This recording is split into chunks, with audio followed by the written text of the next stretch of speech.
What's up, y'all? We are back at it with another Clean Culture on the Go podcast. We are on the go this time in Orlando, Florida at our event on 318 at Silver Spurs Arena. This event is pretty crazy. There's a couple thousand cars here, a couple thousand people. We are here with a podcast guest, the one and only Divine Media.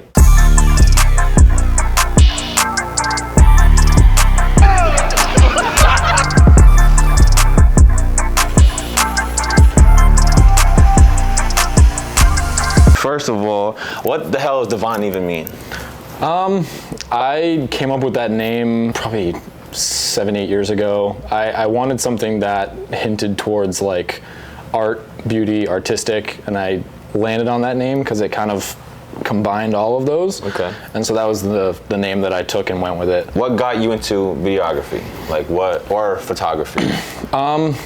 I've always had a camera in my hand since I was like 12. Dope. Just filming little stuff. I got latched onto it so quick from, home video and stuff like that. And then my interest with cars and just kind of both passions mixed. Dope. And I just found myself filming cars, especially after I got my license. It just kind of was history from there. Do you remember what was the first car shoot you did? So that would probably have to be the Broke East events up north Chris in Connecticut. Shout out Chris. Yep. I love those guys. Dan Mack, that's the OG. Yep. Yeah. Dan was a big inspiration going into everything because he was always he was at every single show. He would always put out a ton of content, a ton of photos, and he was always the guy that everyone would look for to release the stuff. So he was a big inspiration in starting out. Crispy, who I know you heard on the podcast already too, he was a big inspiration. Dope. And now I work with him with stuff, which is dope. I feel like the Northeast did Halcyon, you, Crispy, so many gems in the videographer world came up from that Northeast, so that's dope. I appreciate that. But yeah, Broke East was the first show that I really started shooting, and they had me come out for an event to just test, and they liked what I did, and from there it just kind of went, and I continued shooting their show all the way up until I moved down here. That's dope. If you could be a superhero, who would it be and why? I feel like I'd probably be Batman. After seeing the NSX, I get it. I get it now. I like the dark aspect and just the fact that he doesn't have superpowers, but he's just got the gadgets. He's got so many gadgets. He's just super tactile. I think it'd be Batman. Yeah, I can see Batman vibes. So we talked about, you just mentioned it yourself, moving down here. Yeah. When did you move down here? Summer of 2020. And the reason was LZ? Yeah. Or what was the reason of getting down here from there? So it was two reasons. The opportunity with Adam first was kind of the main one, but the other main one was just getting to nicer weather and no more winters, no more salt, stuff like that. Yeah. Kind of like me. I came down here from New York to expand the brand, expand myself, networking and everything else. And it's just a place to do it. So that's dope. First car was my Del Sol. Yep. I'm not a Del Sol guy, I'm not gonna lie. I hate them. I hate them things, man. Those shits are horrible. But go ahead. No, I got my first car, which was a 93 Del Sol. And I can't remember what else I wanted. I wanted I remember the little teeth, right? It had little teeth and shit on it. Yeah. that was a whole phase. I remember that. That's H2O 16 phase. I guess the whole reasoning behind that car being the way that it was I was a 17-year-old kid with no money. Definitely wasn't gonna be making money anytime soon. And I was working as much as I could, and I wanted to make the car cool, and I wanted to be a part of the community and get into the car scene. It's so crazy you said that, because I started to cut you off. But no. I was the same kid. Reps, eBay taillights on my WRX. Didn't have the money, worked at a deli. And the reason that I look back at it now, at this event, we're in Orlando, at our show, we have an arena with top 100 or so cars of higher quality, and the rest is there's some nice cars and the vendors and mixed in, but it's more of a out there is more of if your car is modified and it's clean, you can bring it, and the reason that we do that is because like we were those kids before. Right. You know, like who am I to say, oh, your car's not good enough? Right. You can't come. Like, so that's kind of why I think like clean culture is like so successful and people gravitate to it, is because it's for everybody, and that the culture part of it is for everything. Like, it's not just for like, oh, you know, we could easily go fill this up with 400 cars. You know? Right. But why not have more and have everyone be a part of it? You know. Yeah. So it's like, it's crazy that you said that, because you know we couldn't afford it. We just wanted to fit in. Right. We just wanted to do what the next trend was. And being able to take your car that you're so proud to work on to a show and show it off, even if it isn't the craziest thing yet, exactly. It feels amazing. It does. So you own a few cars now. What's your favorite car that you own? it'd probably be the NSX. That car was my childhood dream car. I had wanted one ever since I was 15. And the fact that I got one, I was just dumbfounded. And then I guess the Century would be the second, just because that car is unique as it is, being, you know, a government vehicle from Japan that you couldn't just go and buy at a dealer. I watched your video on that, and like you were explaining the car. I had no idea what the fuck it was. And then you were like, oh, look at the seats go up, there are the feet in the back, this down. Like, yo, that shit's fire. Like, I need one of those type shit, you know what I mean? So it was like, kind of opened my eyes. Like, it was pretty sick to see that. Like, that car was built around the business guy that would sit in the back. Yeah, you don't so get fire. Driver amenities. It's all and I know for the back when you have passenger. it, it's gonna have body kit, wheels, bag. I'm sure it's gonna be crazy. So. Yeah, it'll be simple, but it'll be just the right amount. Yeah, no, definitely. So it's been a long journey, right? What is your most memorable moment so far, and what is your worst moment so far in this whole car journey? I would probably say one of my favorite moments was a trip that I did with my good friends Tommy Effia and then Chris Rudnick, who I know you have here at the show too. We took a trip to the Nürburgring in Germany, and we shot a whole, basically like TV movie of the whole trip of Tommy and Rudnick battling each other on the ring. And just the entire week and a half trip was just so cool. And being able to be there and just like thrashing cars on the ring, filming in the passenger seat, like it was super cool. How'd it look? Give me like an expression, like in the car, in the passenger seat, like how'd it look? Terrifying. Go ahead, show me.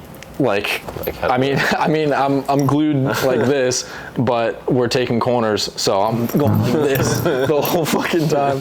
But it was a blast. That sounds. What's like the worst? You know, everything has its ups and downs. You know, so it's hard to pick what's the worst, because I love cars and I love filming. I would say there's the worst would just be like days where I wish there was 6 of me. Yeah. For an event or a show or something, where I just get strawn out and kind of burnt out. But at the same time, I love having my hand in everything, so I know what's going on. Yeah. So it's kind of a toss-up. I can't really say I've had a bad experience, but there's been just like, you know, harder days than most. Of course, and that's like anything, you know, especially as you're growing your brand and yourself. It's just the more bigger you get, the more load you're gonna have, right? And the more like you have to watch everything, and you have to be more strategic, and you have to be so strategic because it's your name, it's your brand, and if you have other people doing it, they might do it wrong. It's just a big circle, and I understand it gets a lot, but you're young, I'm young, you know, let's capitalize on these moments. Yeah, so for sure. You know, if there's no videography, photography, what the hell are you doing? So the high school that I went to was a trade high school, so every week was academics, the other week would be a shop. And the one that I mainly did was video and photography and stuff, but I did marine biology before that. That shit just sound crazy. And I've been fascinated with like science behind, you know, sea life, water life, stuff like that. I love nature as well, just as a whole. I saw myself being like a National Geographic photographer one day in my life. But yeah, it'd have to be either some historical Nat Geo style career, or marine biology, being out in the ocean and studying, you know, ocean life and stuff. That's dope. It's cool. See, I looked back. I've seen Target. I was doing my research. I've seen Target. I've seen Valvoline. I've had probably shit in there. 20 jobs. This guy was here. I would say probably the worst job that I had before anything that I do now was I was a security guard at a mental hospital, and I did that shit crazy. Fresh out of high school. so 18, and I dealt with I deal with it now with Night Off, Roma, all these other guys. I dealt with some weird shit at 18 years old and saw some crazy shit. I can imagine. But I got out of that job quick. June 7th, 2013, you posted a picture of an S2000. Yup. And it was like, fire S2000 one day. And now like you have like, fuck the S2000. You have an NSX, you know? Like, how does that come full circle? Like, how does that feel to like see like back then you're like, damn, on S2000, like, damn, I'm a young kid, fresh out of high school, and now like, you got a whole NSX and like at the top of the Honda game in my eyes, and mostly everyone's eyes, you know? It does feel crazy. And I remember like posting that. I think I was on break at Stop and Shop when I was pushing carts at Stop and Shop. But like I still love S2000s, but the NSX was the one. And the fact that I have one now, again, like you said, it's crazy. It's crazy. Rapid fire segment. I'm gonna rapid fire these questions. Clips loaded, bang, bang, bang. You got 1 second to answer them all, okay? Favorite influencer? I'm taking way longer than a second. I got a lot of them. I'd probably say Halcyon. You got 2. Crispy got him 2, man. Yeah. Halcyon's the guy, man. Yeah. Halcyon, we need you next. That's my boy. He's a vibe. I love him. Shout out to Ant. All right, boom. Number 2. Favorite muscle car? Camaro. Favorite 79 Camaro. European car? W140 Mercedes. Those are fucking fire. Yeah. You like the big bodies. Yep. Okay, boom. Favorite Japanese car? Probably, I would say NSX. NSX, and you got it. I know mine's left-hand drive, but it's close. Ass or titty guy? Ass guy. Ass guy. Yeah. Big ass guy. Dream shoot, like if you could shoot with anybody, anyone, any car? It'd probably have to be like, I'd love to be on a Pennzoil shoot. I've been inspired by their shoots. Big Pennzoil guy. Yeah, I love the way that they do stuff, and I love the cars that they bring, and it's inspiring to see their work. That would be like the dream shoot. Pennzoil guy. Yeah. Sponsor him. Dream car, all time. All time, Ferrari Testarossa. Yeah. Good choice. Good. Favorite car of Adam's? Of Adam's? Like you can take the keys, here you go, it's yours. Would be either R34 or White Chaser. White Chaser, that 34 is crazy. Yeah. Okay. Favorite motor of all time? Like what's your favorite motor? Go classic and say 2J. Good answer. 2JZ. You eat glizzies raw or you sauce them up? Sauce them up. The wheels have penises? They do. They do? Yeah. They're like hidden or something? They're hidden. Okay. You a smell your own fart kind of guy or walk away? Walk away. I'm a smell my own brand kind of guy. You know what I mean? What's next for Divine Media? What can we look forward to? Right now, I'm finishing the Century, getting the body kit fitted on that, painted, ready to be done, and then sending the wheels out to get 3-piece converted. That's gonna be crazy. I'm finishing my Mark IV Supra. That car needs a little bit of wiring work and fab work, but that car should make 600 horsepower and be like a super fun street car. That'll be your fastest car? Yeah. There you go. Yeah. And then after that, I'm trying to climb my way to a Testarossa, but I'm really trying to get a Ferrari 360 next. That's like my next, just like the S2000, you got the NSX, So you've heard it here. So we're gonna play this back when you get it, all right? Any advice for any upcoming videographers, photographers, stuff like that? Networking is key, and like we talked about earlier, if you're at an event, even if you're not getting paid, go out there, shoot some fun stuff, share it with the event holders, share it with the influencers that are at the event, get your name out there. Mm-hmm. Also, you don't have to be worried. I get so many people asking me, like, what camera should I buy?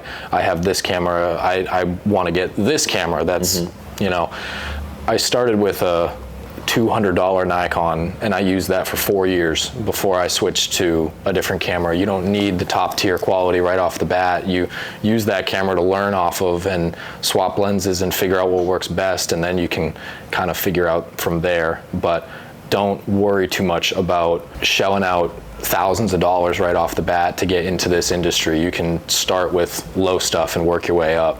So yeah, all that will come full circle after, you know. And like, yeah, networking is most important, you know. Like, it's not always, don't always capitalize on money. The people get caught up in that too. Like, I invited you out, you came, I don't want your money, because I know when you being here, it's an honor.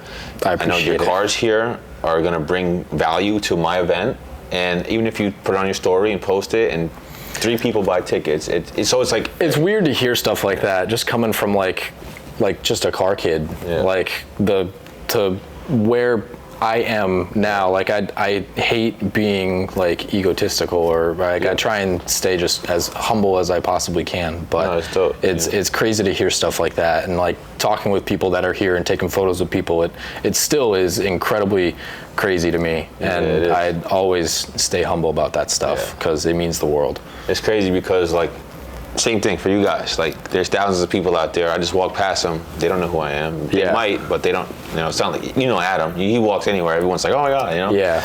But it's like the fact that they're here for us and Clean Culture and myself and everyone. It's super cool. It's a great feeling. So definitely, you know, you had some good inspiring words. You know, even myself. Like, I'm never too old to take anything in. So I appreciate you coming to the event, coming out to the podcast. Let's drop his information right here.